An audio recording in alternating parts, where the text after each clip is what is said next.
Hello and welcome to the show. Now, as you can imagine, when it comes to video making, things don't always quite go to plan. Sometimes it's my commentating that fails, sometimes it's my driving that gives up, other times the games can derp out quite spectacularly, sometimes it's just simply a challenge idea that I had in theory sounded really, really good, but when put into practice, doesn't quite work. Now, I will admit to start with that often, if it's kind of a recording fail from me talking drivel, I often will just delete it. I don't bother saving them because it's much quicker to just delete it, start again, than keep saving and exporting them. So a lot of the times I just simply don't bother. So this is some of the footage that I found lying around on my computer of when things haven't quite exactly gone to plan. We start with a classic Formula 1 car at Nürburgring. This was during the guided multiplayer session for Forza 6 when I had sort of a little bit of early access to this game. So my car had been involved in a crash at the start and I'd forgotten to turn simulation damage off. So my car was wrecked. The suspension was horrible. I think the steering might have been okay. It was not a nice car to drive at the moment. Brakes might have been shot as well. So I was being a little bit cautious through here. I had a chance though at trying to get sixth, and with the car ahead being a little bit slow, I saw my opportunity to go around the outside with a little bit of a lag. I wasn't quite sure where he was. We end up having a bit of a coming together and end up in the grass. Not particularly surprising. What was surprising was my car managing to beach itself on the curb, stuck outside. I did get it going eventually. But the car did not want to get started. Combine the damage with the curb, and the car did not want to launch. So, yeah, the Formula 1 car has beached itself on the curb. Yeah, didn't quite expect that one to happen. Now, often for some of the races that I do, I have to do a few practice runs just to make sure I know the track and know the cars well enough. This was for the first video I did on Forza 6 for the touring car overtaking challenge in the wet, while I was still sort of learning the track and learning it with the World Touring Car Civic. And you can guess where I had a very big off. The Puddle of Doom, I may have kind of overcorrected a little bit too much, and that sent the Civic around for a full 720 across the track, and then I got collected by another Honda. Yeah, I was doing really well that race. That one was, I thought I'd just got the hang of the car. Apparently not. Puddle of Doom, very, very dangerous, as you can probably imagine. So up next, it was for the cheaper than the ultimate challenge. Now, initially, we were going to race around Lime Rock. That was the initial plan. However, we didn't quite have the consistency to do a proper fair test around here. When we were racing, it was incredibly close, as you see here, an awful lot of fun. Problem was, we kept making little mistakes, especially on the final corner curb. This time it was my turn to dip a wheel over the curb, spun the Shelby sideways, and we go for about 4 rolls across the grass. And then the game was really unhappy about trying to get the Shelby back onto its wheels. The final curb there was so nasty with these cars. It caused no end of problem. So we reset things to have another go again. The actual racing, when things were going well, was fantastic. The Ultima was lining up a pass on my Shelby, making the most of its straight line speed to get up the inside as we go through the chicane. Ultima ends up running a little bit wide across the grass, is a bit slow off the corner while I'm spinning my wheels trying to catch up. And then guess what catches us out again? Final corner. This time it's the Ultima, pushes that a little bit too hard. He's across the curb, and the Ultima doesn't go for quite as spectacular a crash as the Shelby. Still hits the wall in pretty much the same place, but yeah, the final curb messed us up. In the end, we just couldn't be consistent enough to do a fair test at this track, so that's why we ended up moving to Daytona, and then I ended up doing some hot lapping around here with the various cars. Up next, on to Bean. This is a recent one, so after I filmed the scenarios, I'd saved the recording and thought, I'll go mess about with these some more because they were quite good fun. I may have forgotten to actually turn off the screen capture, so I had a whole bunch of extra footage. So I thought, well, bugger it, I'll throw this in here, because a few rather amusing things did happen. With the cement mixer delivery thing, I may have got on the brakes a little bit too early for the petrol station. Went to kind of make the turn, lost all complete steering, and then lost all complete power, and the truck fell apart about a metre away from the line as the front wheel comes off. And wait for it. There we go. The other wheel just pops off. And I do love how it waited until that other front wheel had popped off before telling me that the truck had broke down. Not the fact that the chassis was split in two, or that the cab was no longer really attached, or the engine didn't work. No, it was when the front left wheel, when that fell off, that was when the truck didn't work. Yeah, that was not the best finish I've ever done. The police chase was also a huge amount of fun. I did get better at this kind of thing. The takedowns are absolutely brutal at this one. I saw my opportunity, this time not rolling my own vehicle over, gave the speeder a big nudge, and that tumbled and twisted. It is so brutal when you take these cars down on beam. It is this scenario is amazing fun, which is why I had to play it a few more times.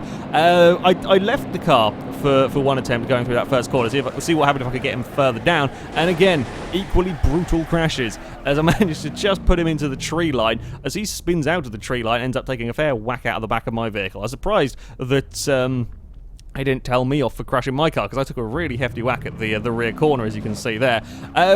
While he was stricken there, I was messing about with the car, and I somehow managed to kick the AI back into life, which was not quite what I expected. I then managed to get his front bumper wrapped around my wheel, remembering to put myself into a sort of the free drive mode. Yeah, I got front bumper wrapped around my front wheel. The AI is still trying to get away. I'm not sure how that car is even still working after that particular shunt, so I have to proceed to make sure that he can't be going anywhere. Give him another nudge into the scenery. He still does get it moving a little bit. Eventually the car stops working. Yeah, I was really surprised to see that that vehicle survive such a huge shunt. And I did also manage to take a bit of a trophy. The cars got locked together briefly while I was trying to free myself from that one there, but yeah, I took the front bumper as a trophy, and the car was still trying to move. It was just, I think, now far too damaged to actually do anything. On to Versus the Police. Now, there have been quite a few of these recordings that have died due to the game crashing. A lot of them got corrupted. I have managed to rescue some of the best ones, though. Fortunately, I managed to recover, like the good bits of them, if you like, were managed to be recovered. This was the Cadillac Fleetwood, sorry. Very first attempt with this car as I go off-road. May have carried just a little bit too much speed, panicked, and fell in a drain. Now this, I'm amazed I've never found this bit before coming down here, but this is a drain that you cannot get out of with a car, or certainly not with a normal car. Maybe it's not like a monster truck you could, but a normal car you cannot get out of here because it is completely walled in, and now I'm in an awful lot of trouble, made worse by a police car come tumbling in to join me in the drain, and that actually gets my car completely stuck in here. As we do a little dance with the Cadillac, we wiggle it around, but it's wedged because it's kind of trapped between the police car and the sort of the raised lip of the drain, and Cadillac's not going anywhere, and we promptly get shot. So that wasn't a particularly good start for the Cadillac. Not a good place to go. Yeah, don't want to find your cars out there. Again, for Versus the Police, the Daewoo. Now this was, again, I think the first attempt with this car. The recording would crash very shortly afterwards. I was surprised I managed to recover this bit of it. But yeah, I'd ended up getting forced to head up this particular way. Car was pretty unhealthy at this stage anyway. As I go off-road, trying to shake the police, we hit a rock. Daewoo tumbles and gets stuck. Now, normally a car being on its roof is no problem. You can wiggle the steering wheels and it'll go back the right way up. Nope. The Daewoo was well and truly wedged. It just refused to roll over. I've never had this problem before with the car. I don't think I ever had this problem again with the Daewoo. But when it was on its roof, not a hope of rescuing the cars. It was, yeah, very, very well and truly stuck, as the police would surround me and eventually kill me. Now, another Versus the Police that I wanted to do. This was an idea that, again, on paper, sounded like good fun. In practice, it didn't quite work. I wanted to try with a wheelie car. Reason being, well, the wheelie car has lots of acceleration and a lot of grip to make it do the wheelie. So the handling characteristics are really rather bizarre. It was going to be a case of, could I keep this thing under control enough to get away from the police? To start with, things weren't going particularly well when the police just decided not to show up to the research lab. They just didn't really care about the wheelie car. Then things went really quite badly wrong. Turns out wheelie car is kind of indestructible, and police cars very destructible. The way I guess this car has been modded to make it do the wheelies, it is absurdly strong. So nothing can do, the police just cannot do anything about it. So you saw the SWAT van there, just brushed aside by the Sabre Turbo. I mean, if I take this corner too hard in the wheelie car, because there is so much grip, it will roll over. And that's what I was kind of hoping that, the challenge of trying to get away with this would be about, was could I make the most of the speed, but deal with the handling? I mean, of course, once it's wheeling, I've got no control of the steering, so we see crashes like that as I was coming across the little train bridge there. but it just doesn't work as a challenge because there's nothing the police can do about the car. I'm not sure if they fill it full of so many bullets, it may catch fire eventually, or if they use rockets, but the police aren't going to use rockets. But the fact that the police vehicles themselves pose no danger whatsoever to this car, it kind of ruins it as a challenge. I mean, I can just plough my way through absolutely anything with this car, and while amusing for silliness' sake, I mean, they did actually, the most likely way that this would fail would be that them killing the driver, because the windows aren't indestructible. But yeah, as a challenge, it just didn't work because I could push cars out of the way far too easily. Now, this was the impromptu street racing video. The first attempt at this video did not work in any way, shape, or form. So I'd done one race. Now I fancied racing a taco van. I saw one lying around. I wondered if I could race it, and sure enough, I got the race started. The problem is I picked a really stupid place to start it because it was incredibly busy down here. So I tried to get myself out of the intersection and was hoping that the taco van was going to follow me.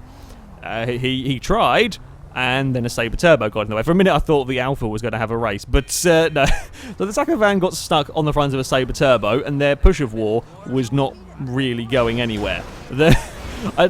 Nobody sort of, really tried. In fact, the taco van just even gave up, did move the steering. The Sabre did reverse a couple of times. Oh, there we go. Now the taco van tried to reverse it. I managed to reverse myself into a pole. Eventually, the taco van got free. So, again, I tried to get myself out of the intersection.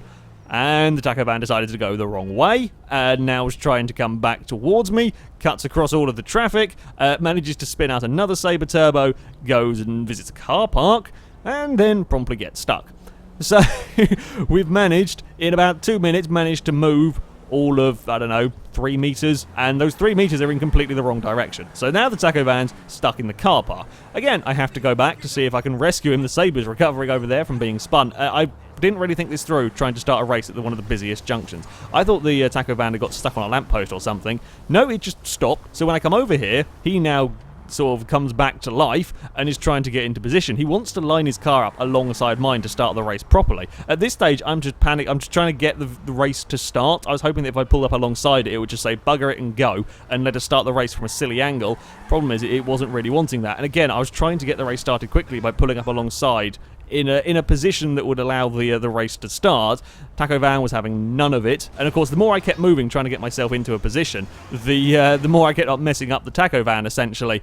And yeah, the whole plan of getting the race to start quickly wasn't really working. So I eventually I just said, right, we're going to go wait over here. And I was hoping that as there was no vehicles around this section, or it's slightly quieter than the other parts, we would eventually, after all of that effort, get the taco van in place. And sadly, after all that effort, the race was absolutely terrible anyway. Yeah, turns out not only do taco vans not care for the police, not stop for the police, they also don't really care for starting races properly. So yeah, after a terrible race with the taco van, it was a complete waste of all of that time. I raced a bike all the way back into towards the city. Actually quite a close race with the bike, until he found the back of a Citroen. Went catapulting across the Citroen and then promptly ran away. That then failed me the race, so I couldn't even go and take victory for that one. Yeah, things weren't really quite working out in this video, and it only got worse when I tried to get back onto the road and promptly got the Volkswagen stuck. Yep, I may not quite have had the ground clearance to do what I was hoping to do there, and the Fox was, yeah, well and truly wedged. Fortunately, there was another one ready to go right in front of me, but managed to freak out an AI to crash into a baller. It wasn't really going to plan. I wasn't really doing. Well, I'd done about one decent race, or I'd say half decent race with a bike. Yeah, I went to get into the Hummer limo to show this and try racing. I saw a Huntley. I thought, perfect. I can pull across to the side of the road. Huntley can go alongside to the driver's side. We can just go for a race straight away. He accepted the race, but had already started turning, and then in trying to get back into position, promptly got it stuck on a hedge. Now, I was trying to not make the same mistake that I did before of chasing the car around and getting even more confused. So, yeah, I didn't particularly want to go and help him. I was hoping that he could rescue the car and get it off that part on his own.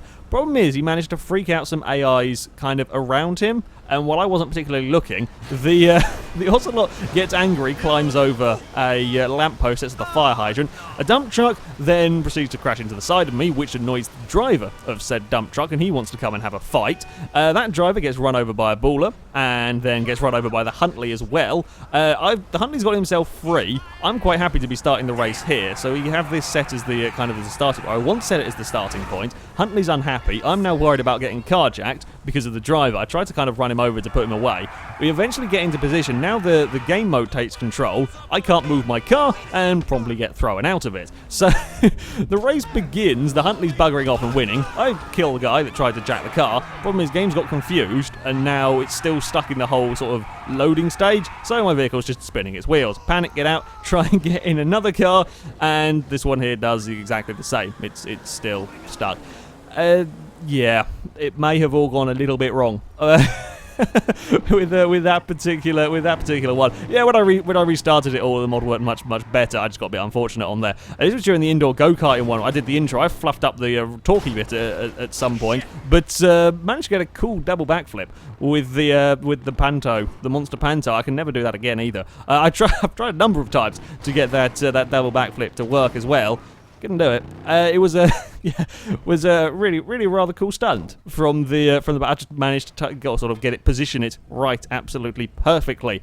Now, up next, this was a challenge I saw suggested. It sounded quite interesting to me. It was put Finn's AI, put the companion car mod into the front vehicle of a road train and see how it would fare. Now, I opted to use the smaller tow trucks because they did a much better job of pulling the vehicles. You didn't have to use a power mod to get them moving. The thing that I was acutely aware that this might not work is sometimes the companion car mod jerks forward very quickly. Also, all the wheels locked up on everything. I don't know why. I had raised all of the trucks as high as they would go in this train. The problem is when you raise one up and then have one attached to the back, it doesn't really raise it up very high. Yeah, the bigger problem for all of this was that if you started to just pull away at sort of any speed, the companion car jerked forwards, and the second it did that, everything fell off. So I had intended on trying to take him the same route that I did with the road train. The problem is we got about 20 meters and it all just fell apart. It doesn't quite work, really. So next thing I tried with the road train was to drive it along the dangerous road. Now the road train takes forever to set up because I've got to spawn in each individual vehicle, connect it up, and then kind of go through. I can't just spawn in this whole lot in one go. It does take quite a long time to get it all set up and ready to film and so on. But yeah, I wanted to try and get this one down the dangerous road without using the power multiplier mod, and things were actually going pretty well. It climbed the first kind of hill really well. Unfortunately, just before we got over the crest of the next one, we ran out of speed and we promptly got stuck. Also, a rabbit managed to fall off the side of the mountain. I don't know where the rabbit's going. The rabbits around here are properly kamikaze. He's just buggering off down there. I think he's still alive somewhere. Anyway, yeah, my trucks were stuck. Now, I could do that. You hold the handbrake, build the revs up, let it go, and the trucks will inch forward. Now, I've used this before. To some extent, you can get vehicles to climb up steeper cliffs. Did it with some buses when we were off-roading with them. And it was working a little bit. It was shunting the train forwards ever so slightly. I was again aware that if I did this too much, we could jolt the train and lose some of the vehicles. It wasn't doing that particularly. And while it was making small progress, it got to a point where I actually just couldn't crest the hill. It wouldn't go any further. There's just like we got so close to getting it over, but yeah, it just couldn't quite go the whole way as it got slightly steeper further, only ever so slightly steeper, but I couldn't do it. Had to cheat and put the multiplier up briefly. I turned it back down again to carry on the drive.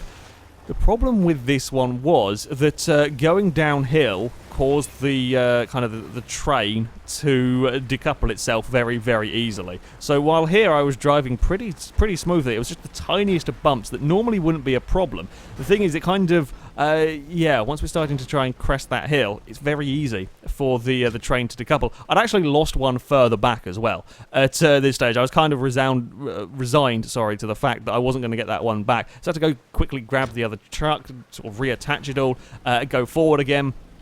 But the hills kind of just messed them over, as the kind of the little bumps that you got when setting off would, if the vehicle was on a hill or whatever, would just kind of decouple everything. So it sadly didn't really work. Again, I'd lost one trying to come down there. It just, as an idea, again, in theory sounded okay, but in practice it just didn't quite work. You just wasted so much time recovering vehicles. Kit and Finn trying to make it down the dangerous road, and Kit's managing to roll almost instantly. They may have got into a little bit of an argument. Finn may have not helped out here. Now, Kit was still pointing in the right direction. Or I should say pointing in the right direction. He was still on the road. He hadn't gone swimming yet. So I thought I could go back and try and rescue him. Now, the one problem I did have to be aware of is if I reversed back, the companion car was likely to try and turn around. So I had to turn that off so that Finn didn't go and do anything stupid. I now have to try and right Kit. Now, there is a button to self-right Kit when you're inside it. When you're out of it, and you press it, it doesn't do anything. So I've got to try and use my dodge to right the denominator. We get the car over. He's pointing the wrong direction, which means I have to go over and get in the car to turn it round. I don't trust the AI to turn around on the dangerous road, and then Finn despawned, which really rather annoying. It had all been going well, suitably silly to start with, but it was all working until Finn just completely and utterly despawned. I still don't know why. It's why he despawned there, but yeah, that one there didn't quite work to plan on the first attempt. Now this next one, quite a lot on the dangerous road, stuff that hasn't quite worked out. This was a very long time ago. This one, the original idea for the most dangerous race, we ended up using barracks racing around here. It was initially though going to be raced using semi-trucks and trailers because, well, it is pure and utter carnage. The idea being you have to try and keep the trailer attached. Of course, turn one, well, two trucks had managed to lose their trailer, and yeah, it was the carnage that we all expected as vehicles ended up going in a little bit too deep and getting stuck on the trees, and then kind of the trucks behind, all trying to make up time, ended up kind of ploughing into them. And getting a little bit stuck. I mean, overtaking was always going to be really difficult with these. We knew that there wasn't going to be a huge amount of actual kind of proper overtaking. It was all going to be make the most of when someone made a mistake, because trying to go too wide with these things was ridiculous. When we did end up going too wide with the barracks a few times around here, these were going to be, a much tougher prospect to overtake. It wasn't helped when lag has random trucks on their side in front of you. That kind of messed me up a little bit on that one. I mean, a lot of trucks had lost their trailers before we even made it around the first kind of quarter of a lap. I took a slightly bizarre line through there, trying to avoid that particular trailer. I mean, I did a fairly good job of keeping the trailer attached to my vehicle. Some of the corners were very, very tight, but it was doable with the truck, and these had enough power to climb up the hills and so on. In the end, I slightly bounced off a rock face, got too much oversteer, and that put my truck round, and that lost me a trailer. I thought the trailer was still connected, so I wanted to go forwards rather than reverse. I'd hoped the trailer was still connected. It hadn't really worked, and yeah, truck may have given me a little bit of a nudge to get round. Then comes the really rather nasty corner that the purple truck got his revenge on me, promptly, well and truly getting us all wedged down in this part. Now, if you didn't get your truck as another truck comes flying down, I was doing so well at rescuing my vehicle, but I then promptly get shunted all the way down here. Pretty much everyone, I think about 2 trucks actually made it through without going off here. Everybody had issues. Now, you could rescue your truck if you didn't go too far down the hill. So me, and I think it was a green truck, have got ourselves free.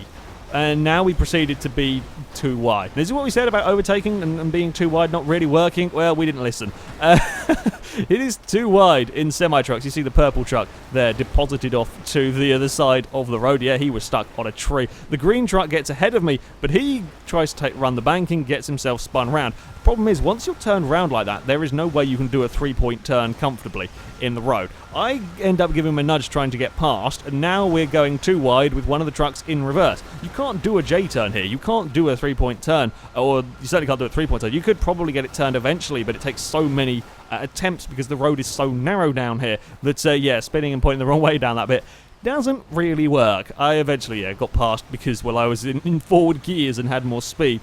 As we came around on the second lap, the problem with this challenge was not so much that all of the trucks fell off the road, which they did, and as the spectators there quickly found out, that's not a good place to be standing as I go plummeting off to join these wrecks down here. It's just that, yeah, I didn't see anybody. After that race with the green truck, nobody was around for me to see, so it kind of didn't work as exciting enough as a race, as a challenge as such. Yes, it was amusing having all the trucks get stuck, and I was now too far gone, as another truck follows me off. The black truck there isn't stopping. He manages to run over one of the spectators down this bit, and we've got our trucks far too wedged down here. Yeah, an amusing spectacle, most definitely. However, actually, as a challenge race, it was a little bit too dull because there just wasn't enough vehicles around.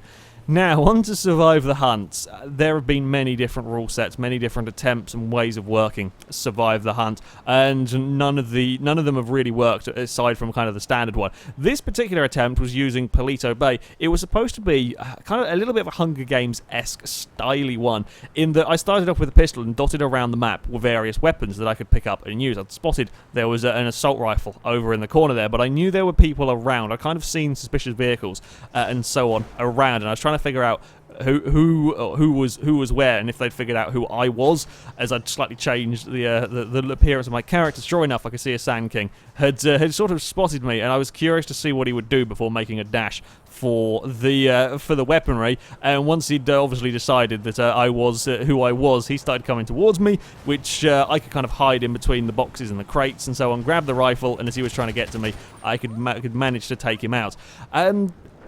In theory, this idea sounds really, really good on paper. There are a few problems with this area. Paleto Bay, it was supposed to be a smaller area. Now, the reason we were supposed to be using it as a smaller area, quite a lot of densely populated with buildings and back alleys. I was supposed to be mostly on foot. That was kind of the idea for this. Now, it was made in a capture mode rather than a sort of the free mode that we'd usually use. I get suspicious of a G-Wagon, but in the end he doesn't react to me, so I just kind of leave him.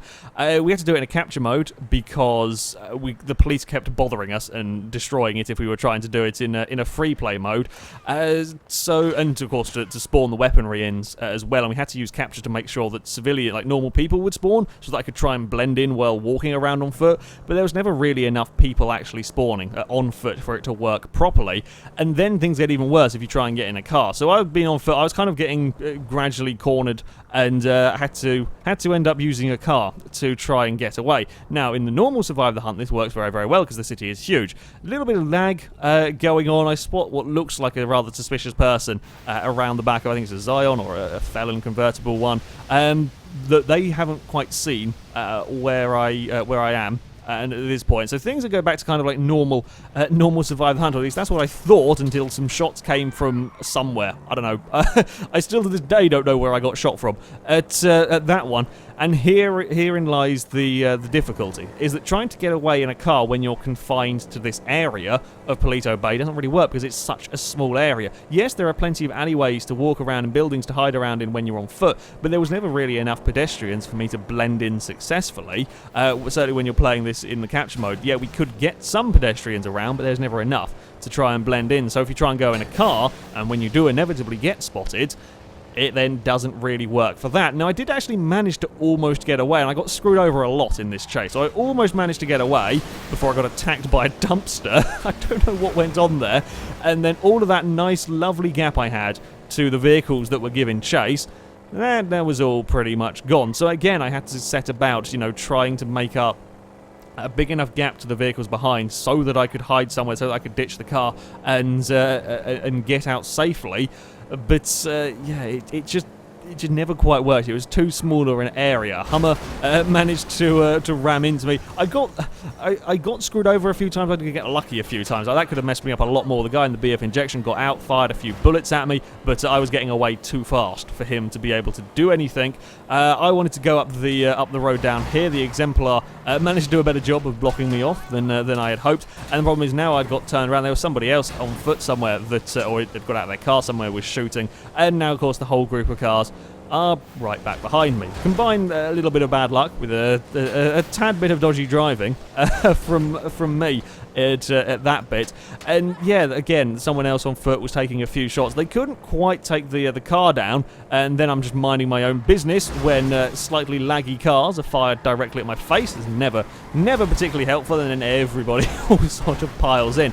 I could just never get far enough away to ever really stand a chance. The Sabre actually saved me massively there. Somebody on foot, or someone had got out of their car in that melee, had taken a few shots. I didn't know how I was still alive. I'd taken a lot of bullets in this one. But yeah, the Sabre saved my life when I was stuck between the posts.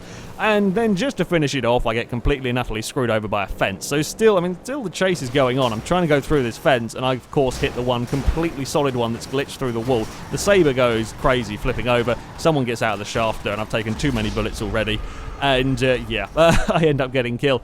It just didn't quite work as a thing. We tried it a few times. The other thing, of course, being in capture, the hunter team has to wait a fair while. They promptly got bored and decided that a random poor fugitive would be a good idea to try and beat it to death. Now, when a lot of people start beating up a fugitive, it tends not to take too long before it catches on fire, and then everyone panics and runs away, because of course, playing in a capture mode, you only have one life, so once you die, you're out of it, so nobody really wants to get blown up by the fugitive. It probably stops being on fire, so they go back to their new favourite game of beating up the car, not realising that said car can still explode. And yeah, always helpful for me as the runner when when they take one of themselves out before the thing started. Yeah, I did find that one quite amusing. But yeah, as an actual kind of a survive the hunt, it never really worked. You could never build up enough tension because I could never blend in well enough on foot and in a car that it wasn't a big enough area.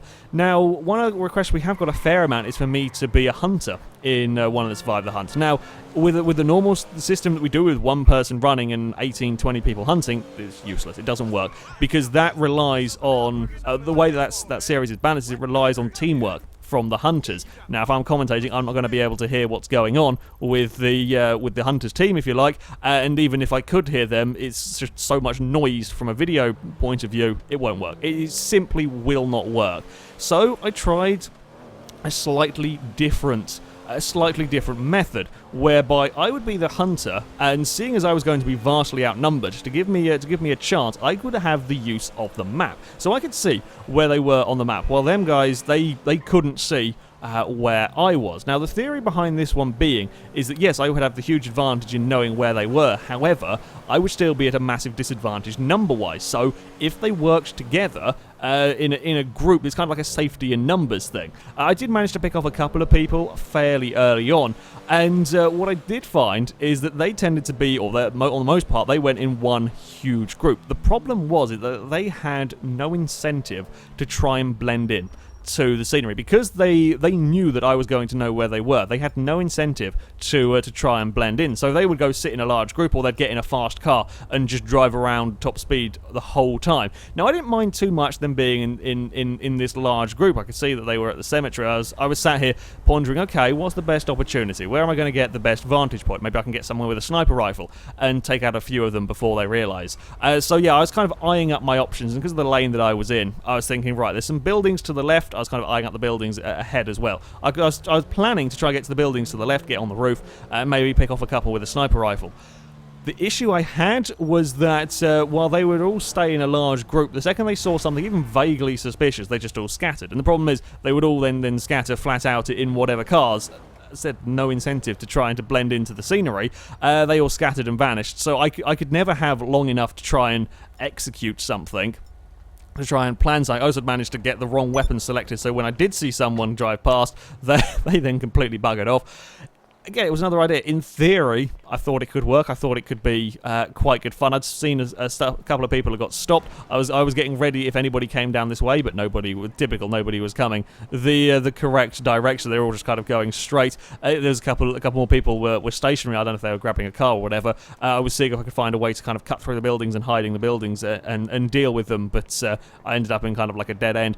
Yeah, theoretically, it was a cool idea. Just in practice, it could never quite work in a way that I was happy with. That came up with a satisfactory video. It was just a lot of driving around with not much happening for most of the time, and the police were a nightmare trying to deal with this. As I was having to try and take people out, the police were constantly giving chase, and yeah, that was quite irritating. As I said, I mean, I did manage to pick off a few people. If you could separate them from the groups, you could kind of chase them down potentially. Like I saw here, a ballista was coming towards me, managed to block it off, and yeah, get some shots on the car. It was decided that I should be able to use weaponry in a car, because otherwise it would never work. The reason why normal survive the hunt is banned is to to give me a fighting chance, and they have the option. They can block me in because they have the superior numbers. But if I'm on my own, I don't stand. There's nothing I can do to stop a car, particularly if I have to try and get out and shoot the person and so on. So I was allowed to use weaponry from the vehicles,